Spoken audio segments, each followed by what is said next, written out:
Welcome to another edition of Out and About in Richfield.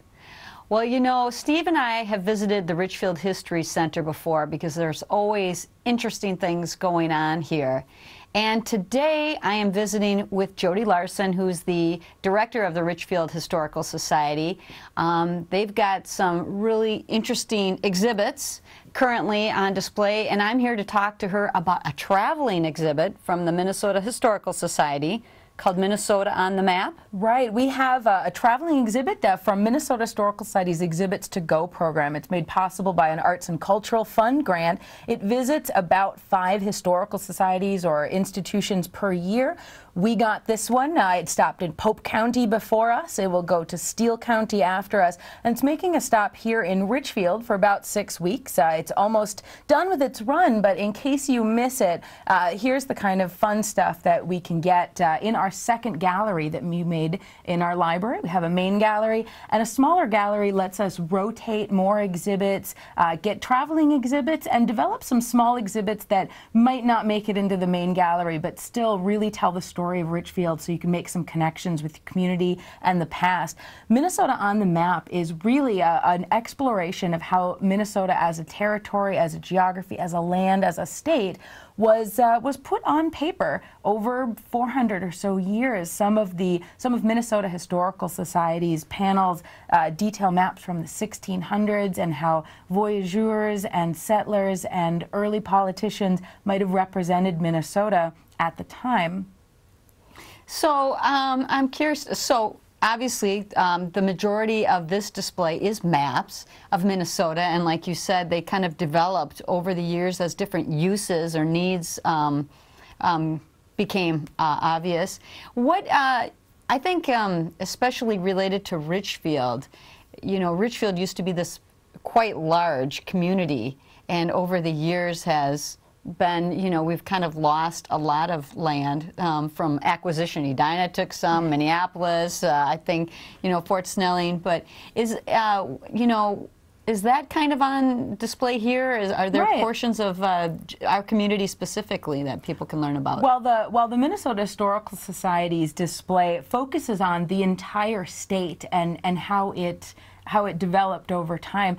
Richfield Historical Society, just like any host to the traveling exhibit, is encouraged to put their own spin on the exhibit. So Richfield Historical Society actually has a really great collection of maps, and we hadn't really had the room or the space or a reason to put them all on display before. So a lot of the maps that we have added to the exhibit during its time here focus on the Twin Cities area, Richfield specific when it was a township and as it shrunk over time, and some of the things that are relevant to people that lived here, like a transit map or a 1960s highway map. So you can really see the development of the trunk roads, the territorial highways, that freeway that came here a lot earlier than a lot of people think. So we have actually taken this chance to celebrate our own map collection, and in fact it's got us thinking so much about maps that it might be in 2012 that we are able to digitize those maps and put them online. We're still waiting to see if that project will go ahead. And really this traveling exhibit sort of sparked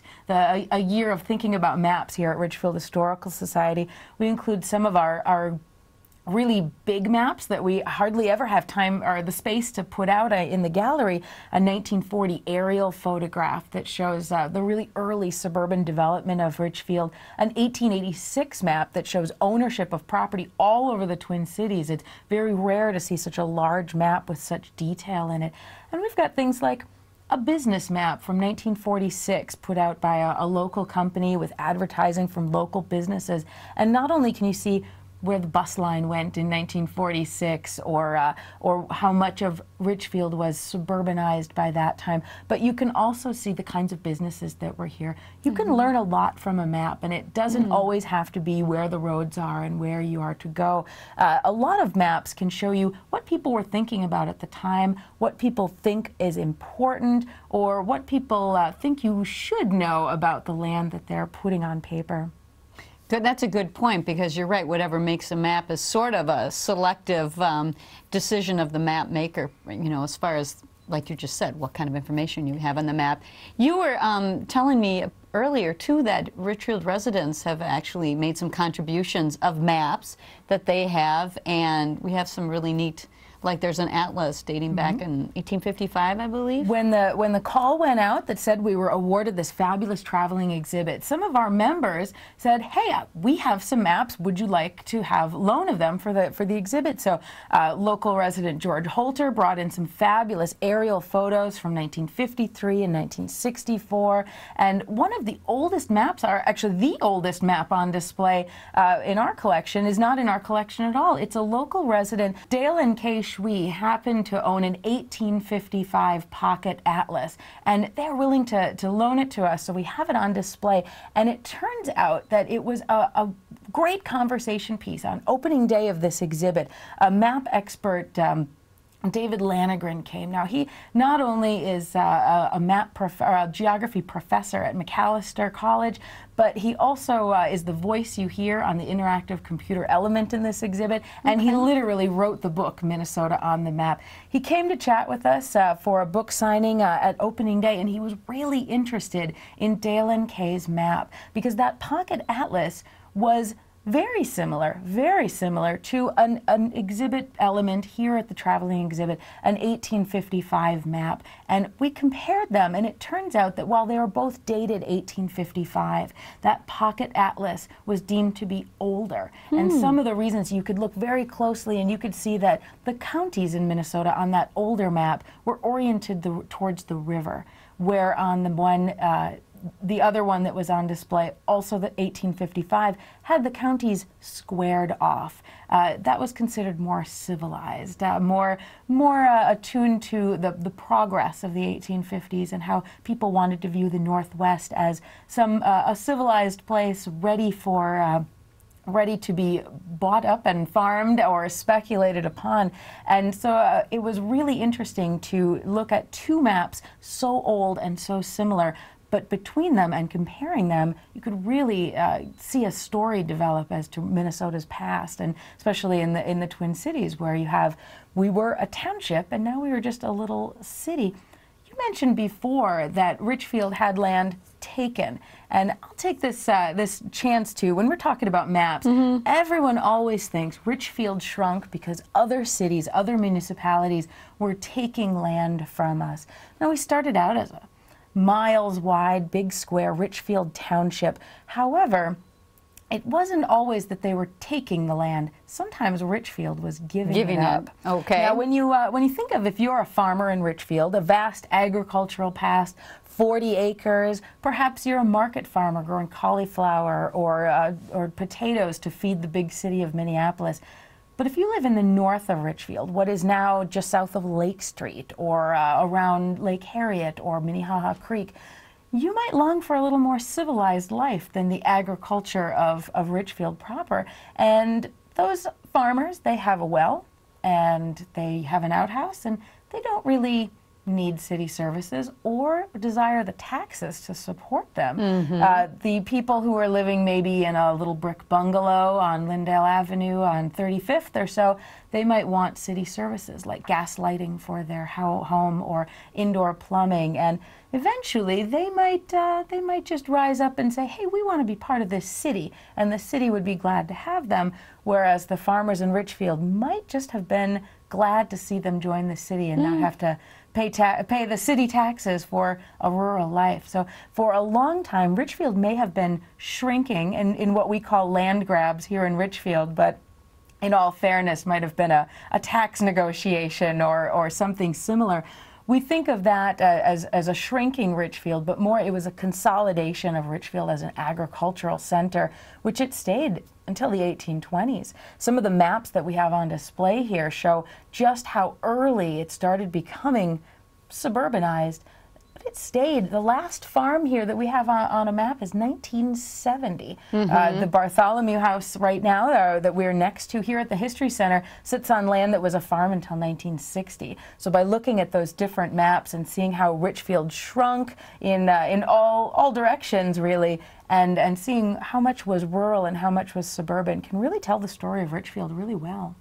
Those are really good points, and I stand corrected on that. But that's great to have that clarified. Well, if we get back to this exhibit in particular, just can you tell our viewers just some of the highlights, and I'd also like to know maybe one or two things that you found particularly fascinating or unusual when the exhibit arrived here. Well, when the exhibit arrives, they really take you through many centuries, and I'm really fond of thinking about Minnesota as it was before it was in the United States. Some of the things that are featured here are maps that were concentrating on information from the voyageurs when it was under French control, and they concentrate on the rivers. And it's really fascinating to look at a map of the upper Midwest by Joseph Nicolet, Nicolette as we call him. His last life's work was really a very detailed map of the upper Midwest, and it was, you know, in the 1830s, there's not a whole lot of people you can ask about, hey, what's over that ridge and where does this river go? He relied almost exclusively on other voyageurs and Native Americans who were living in the area and really had great familiarity with the area.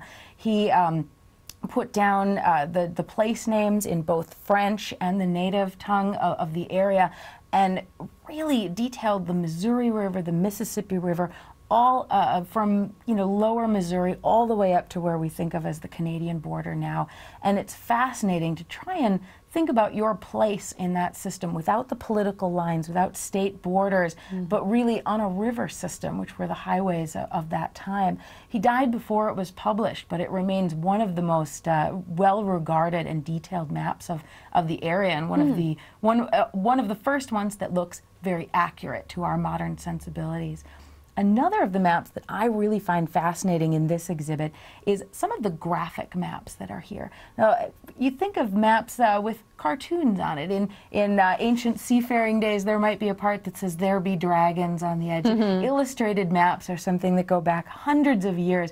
But in the 20th century, it got to be a great trend to put a little illustration in between, put a little cultural backspin on what the highway map, for example. So there's a great many maps on display here, some of which we own in our collection, some of which we were included in the traveling exhibit, that show Minnesota as a very lively place full of history and culture, and not necessarily in the most politically correct way, but in a very educational way when looked at it through the window of the past. For example, there's a 1930s map published by a women's club, and among there's lots of illustrations, and they do a great job of putting a little illustration here, a little illustration there that both teaches you history and tells you what they were thinking in the 1930s. For example, around the Red Lake Reservation, they make a note that said the white man despoiled the Native Indian, a blot on history. And there's a literal illustration of a blot on the map to show that. So in the 1930s, they were looking at the way that the white man had treated the Indians and the way that European settlement really pushed out the native populations. And they were looking at that as something to be noted and something that had to be corrected with map illustrations, I guess. Other times you see figures in history, crops, whatever they felt was important to illustrate, show up on these maps. So looking at how a map is illustrated and what even the cover art is, or what the borders are drawn, can show you a little bit of history at the time. You can learn about the 50s, the 40s, the 30s, etc., just by looking at the illustrations. And tell me, I think you referenced earlier that there is an audio component to the exhibit? Yeah, there's an interactive kiosk that doesn't just tell you one story. It gives you a choice of about 6 stories, anything from the early maps to the graphic maps, and it really introduces the idea of GIS technology very well. Now, GIS is something that we are very excited about. Here at Richfield, we have a couple of interns working on a GIS project that we might maybe we'll debut at a future show. Okay. Well, as you were telling me earlier, you have a lot. It sounds like you have plans for many exhibits to keep the building to keep it busy here, and unfortunately the Minnesota on the Map exhibit is leaving here shortly. It ends on March 17th, so if you missed it and you didn't get to make it into the History Center this time, we have future traveling exhibits coming. We've been awarded 3 more traveling exhibits. We will get a fabulous exhibit next spring called Minnesota Disasters, and just like the Map exhibit, we'll have a chance to add our special touch from our collection. So when you think of Minnesota Disasters, you might think of everything from the Fridley tornado in 1965 to the bridge collapse in 2007. But here in Richfield, we've had our share of plane crashes near the airport. We've had the tornado of '51, might be still fresh in your memory if your roof was gone after that. Or you might remember the floods of 1987. So, well, we'll pay tribute to those in the next spring. The spring after that, in 2013, we've been awarded Minnesota Homefront, showing what Minnesota did during the Homefront to support the war effort. Richfield was a bustling community of both agriculture and suburb at the time, so there's plenty to talk about in our community on that front. And then after that, we'll actually have an exhibit called Uncle Sam's New Deal, talking about the WPA contribution in Minnesota.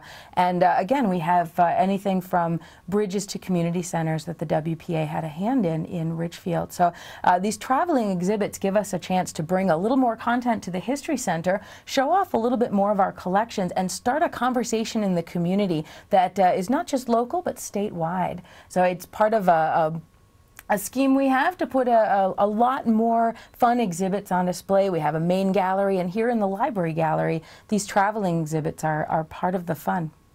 Well, these are fantastic, and it's you know, such an opportunity for residents to be able to come down here. I know you have specific hours of operation. Do you mind? No, we are only open 2 days a week unless by appointment. We always welcome groups and school groups. We're open to the public 12 to 8 p.m. on Wednesdays. So if you're around during the day or want to stop by in the after dinner hour, and we're open every Saturday from noon to 4. And as the weather gets warmer, that might be a little more inviting. So while we are only open these 2 days, we are a free museum, and anyone in Richfield or anyone outside of Richfield can come through our doors and take in a little bit of the story of Richfield. Well, yeah, it's a great opportunity to just learn more about the state in this case, and obviously Richfield in particular. And you've done a lot of work to sounds like to get some great exhibits through here. So congratulations on that. And we hope to see all your viewers come through our doors and say hello.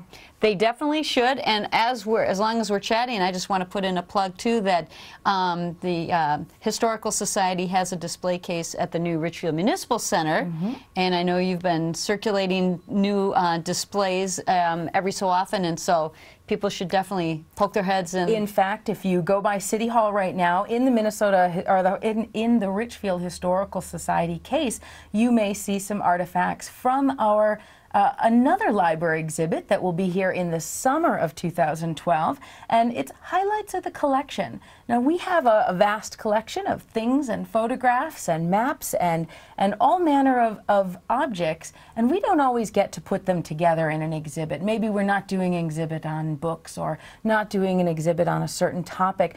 But we have a lot of fun stuff, and we wanted to display it a little. So if you missed the Minnesota on the Map exhibit, you may see highlights of the collection. You can preview it at City Hall, or you can stop by here anytime in the summer of 2012 and see some of the things that we don't often get to display, and we don't often have the chance to show off. Great. Well, there you go. That's two great places that you should go to check out. And again, I mean, it's just so fun to be able to learn about the history of our community and of our state. And it's a wonderful, I mean, this is a gem to have the History Center here. So thank you. Yeah, well, thanks for taking the time to talk about the exhibit. And please come down and visit Jody here at the History Center as soon as you get a chance.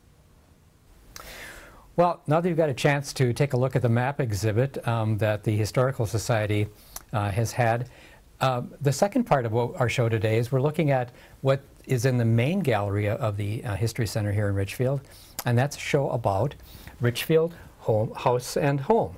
And I'm with Jody Larson again, the director of the Richfield Historical Society. And tell me a little bit, what exactly is this portion or this display about? I know it's about home and house, but how does that relate directly to Richfield? Some of Richfield's best historical artifacts are those houses that we pass every day in the street. And even if you don't live in one of those little boxes, as they are sometimes called, that populate suburbia, Richfield has just as many apartments, but you always pass them. And I got so many questions the first year that I was here. You know, what's the difference between a split level and a split entry? And what makes Cape Cod houses so popular? What are those little boxes? And what makes a Rambler a Rambler? And we decided that we could celebrate Richfield's suburban nature and its and this big fabric of houses that we have stretched across our land by delving into those questions and what makes our suburban fabric what it is. What are those little houses and what are they all about? You know, and I've been in Richfield for a long time, and I've had an opportunity to look at a lot of the homes in Richfield. But it seems to me that the largest portion, or, well, yeah, the largest portion of Richfield homes are the Cape Cod kind of homes that were built right after the war and probably up until the early to mid-50s. And then after that, especially on the east side of town, you have a lot of the Ramblers that were built. And then there's the newer houses, the split levels. Sprinkling of split levels in there too. And the reason why you see so many Cape Cod houses in the north and in the west side of Richfield is that was the earliest portion of Richfield developed. So in the 30s and the 40s and into the mid-50s, you had a lot of houses going on in tracts around Wood Lake and in the northern portion where the suburbs were trickling down from southern Minneapolis. And on the east side of Richfield, that was largely farmland up through even the mid-50s. So the houses there weren't built, weren't developed, weren't even plotted until the mid-50s, early 60s. Those houses were very much modern for that time period. And then you had that nice modern open Rambler floor plan. So you get those long, lean houses as you go southeast in Richfield. Now let's move over to some of the displays you have that look at the three main types of homes, and let's start by looking at the Cape Cod. Excellent. Let's look at this Cape Cod.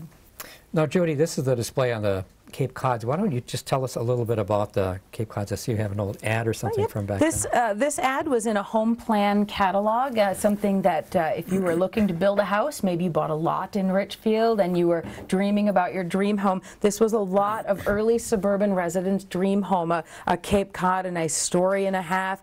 If you could afford a garage, you could put a garage right on the side. You might get a breezeway. You might choose a bay window. You might choose a coal stove or central heating. And a lot of people were looking at that as the new modern thing, but also something to be added onto. And many of the photos you see in this display show you how people changed their Cape Cod to suit their lifestyle or their growing family. I see some of them put dormers on and others didn't. I mean, imagine the dormers like we see in this photo here. That was to try to give a little bit more space for upstairs bedroom. A little more light, a little more space. And I like to think that if you live in a house in Richfield that looks exactly like it did when you bought it, that's, you know, unpatriotic to the city. The Richfield tradition is to add on, build up, build out, build under, add a garage, add a breezeway, maybe a porch, and that classic Richfield Cape Cod addition where you have that nice narrow lot and you build a second story, like adding a hat right on your house. And that's what happened to a lot of Cape Cod homes in Richfield, right? Yep. I mean, they did expand and add and built up on them. Yep, it has a fine tradition of home renovation. Now, were most of the homes that were built back in those days, as in this kind of your dream house photo, did they get built with garages attached? Not usually. Being that, especially those early suburbs were being built in the late 30s and the early 40s. Often residents just coming out of the Depression maybe could afford to move to the suburbs, but maybe not build a mansion. And often Cape Cods were built without a garage, without any porches or any bells and whistles. And the homeowner then would make it a point to take out a small loan later or build a garage themselves. They had a builder build the actual house, but maybe they could take care of a garage themselves. Okay. One last question about this. How many square feet typically were those homes? They're just a couple of thousand. Very, very compact. Often we think of a bedroom that's 16 by 16 as maybe an okay size for a master bedroom. You might be looking at an 8 by 10 or a 10 by 12 bedroom for the biggest bedroom in the house. Oh. And the small children that were moving into these Cape Cods, maybe they had been raised in an apartment and they're moving to the suburbs, they might find themselves sharing a room with their brother with bunk beds that's 8 foot by 8 foot, and they thought they were living in a castle. Yeah, makes sense. And typically, again, these are only one bathroom homes, right? Usually one bathroom, usually 2 or 3 bedrooms on the main floor, a living room, a kitchen, and possibly a story and a half. That half story on top would be someplace where either children's bedrooms were or it was space to add on. Oh, okay.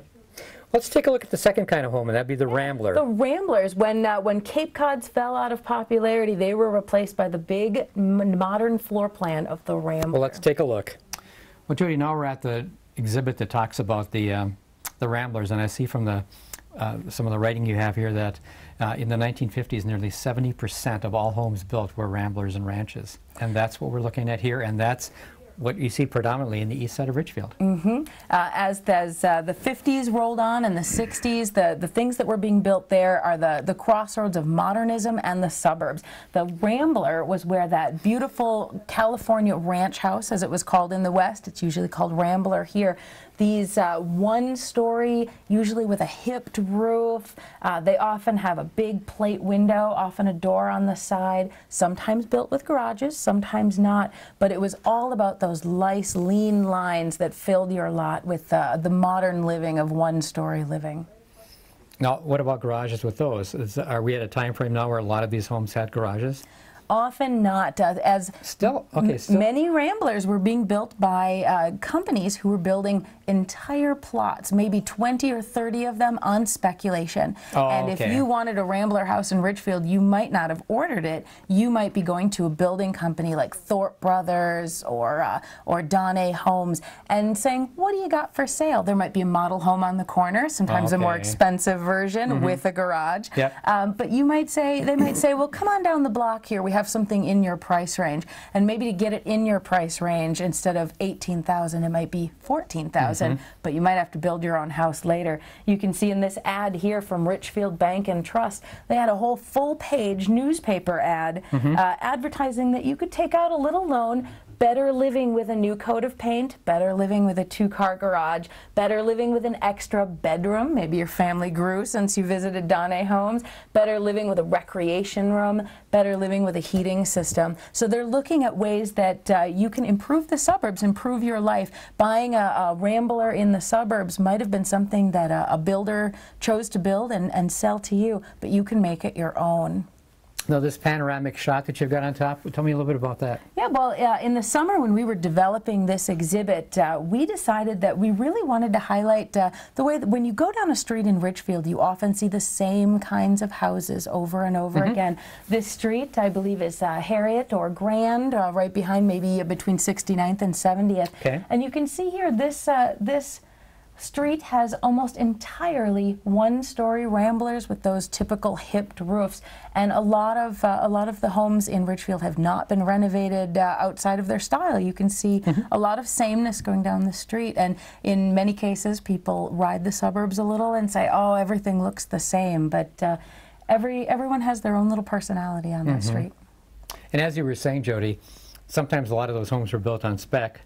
And so there may have been a row of homes that were built, and you walked in and looked at several of them and made your decision which you were going to purchase based on what amenities it had and how much it was. And that explains kind of why the builder would want to build things that are somewhat the same to make it more cost effective to build the homes. As a mainstream item that people are, it's very much in demand. Moving to the suburbs was the ultimate in modern living at the time. But the subtle differences of whether you got a fireplace or whether you had a heating system installed or whether you had that all important garage could change your purchase price by thousands of dollars.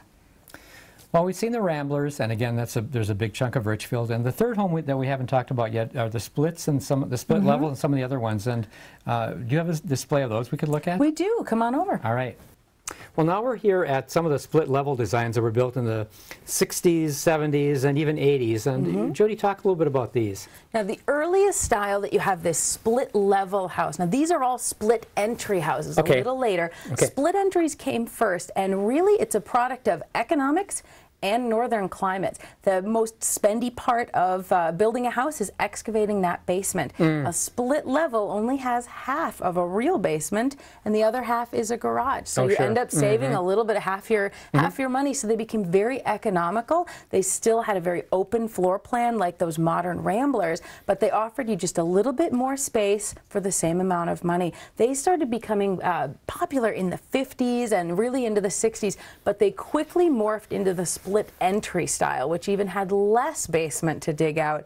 Those are the houses that you go in, and you go in on a landing. Yeah. You don't go in on a living space and you Right. choose to go to the basement or up top to the living space. And those became very popular in some of the later lots that were developed, an open lot here. So you'll see them sprinkled all over Richfield, and the split level houses you see anywhere where you have Cape Cods or Ramblers. They could be anywhere. So. Okay, and here's a couple of examples that you Here's some up. of the split entries can be short side or long side. That's right. a good way to think of. You could see a house such as this. This is the short side. You still come in on a landing right on that side, whereas this duplex is the long side of a split entry. Here we have an entry in the middle as well. So those houses are very much associated with the 70s and 80s in Richfield, but it all depends on if you've had a chance to remodel your house or if you're building a new house. Okay. Well, there's a couple of special examples that I also want to take a look at. They're variations of, I think, Cape Cod, but I want to take a look at them because they're so interesting. So let's go over and take a look. Great, let's go. Now this board here gives you a little example of something you find all over Richfield. Richfield residents really loved their city, and when it came time to move into another house or move out of the city, maybe into a senior high-rise, those houses didn't get sold on the open market. Often they were sold to a relative, a son or a daughter. Here's one example of an early 40s Cape Cod house. This is an early photo. This house was built in 1940 for just around $5,000 by a lifelong or almost lifelong Richfield resident. And here you see a little girl standing in front of it. This is the same house, taking advantage of how Richfield's tradition of renovating those houses. They built a second story. You can see that bay window is still there, a bigger garage a little farther back. That's a Richfield story too. And that's the same little girl. She now lives in that house and is a lifelong resident of Richfield herself. Interesting. Then I want to take a look at another kind of unique situation. That's where houses become something else. Let's walk over and take a look at that. A lot of the things that Richfield houses become are businesses. Richfield may not have a whole lot of big corporate headquarters, but we do have a lot of small businesses that are in residential areas. Here you see a house. This photo was taken in 1956. It is a dentist office that some viewers may recognize from the corner of 70th and Nicollet. Here you see a sign. Now this photo was taken in 2011. You can see the house has barely changed, but it still looks the same. The tree just tripled in size. Here's another example up here. This sedate-looking Cape Cod here is now the Loro Gil and Asociados Tax and Law Office. You may not even recognize it. The roof has been jacked up, new windows, a parking lot out front is not necessarily something that homeowner might have envisioned for their house. But from 1957 to 2011, that house is still there, just being used as a part of the business community instead of the residential community. And that's happened several times in Richfield and in Richfield's history. One last thing. Right in front of us, we've got something pretty unique. And you've got, of the 3 different major styles of homes in Richfield, you have these models you can work with. And this is a model of a Cape Cod. Right. We have 3 different models. We have a split level, a Rambler, and a Cape Cod. And it was a way to make this exhibit very much interactive with the community. There are portions of this exhibit where you can write a love letter to your house. You can draw a picture of your house and put it right in this exhibit. But these models are a way to get to the Richfield tradition of renovation. All of these parts can be rearranged and stuck put the big dormer in the front. You would be surprised at how many kids just decide to put windows and doors on the ceiling. Well, they're really skylights in a way, I guess, huh? So here you can, and so the exhibit asks you to make your own home, remodel a home, maybe put on a dorm or change things around. You could make your dream home, your neighbor's home, and you can put a little effort into putting a bay window, maybe move the door around. So it lets people get a little interactive with house history as they get to put it in their own hands. The things they drive by every day, the things they live in, see on their morning walk, ride by on their bike, they get to take it into their own hands and learn a little bit about the houses of Richfield. Well, this is a very interesting display, and I hope, how long will this display be here? The Richfield House and Home exhibit will be on display through the end of July. Then it will get replaced with another main gallery exhibit, which we'll be excited to show. Maybe out and about we'll come see it. You never know. Come see Richfield House and Home until the end of July here at the History Center. That's 69th and Lindale, and we're open every Wednesday and Saturday. Great. Well, I hope folks enjoyed this two-part show. Pam took the first part, I took the second part. Some interesting things that are happening at the Richfield History Center, and I hope you take the time to come over and take a look. It's very educational, especially especially if you lived in Richfield. Well, even if you haven't lived in Richfield for a long time, looking down, riding down the streets, seeing the types of homes and kind of the history associated with when they got built, what was the style at that time, and how Richfield got developed in kind of in stages. So take your time, come down here, take a look before this exhibit's gone. And once again, thanks for taking the time to see us out and about in Richfield, and until we see you next time, take care.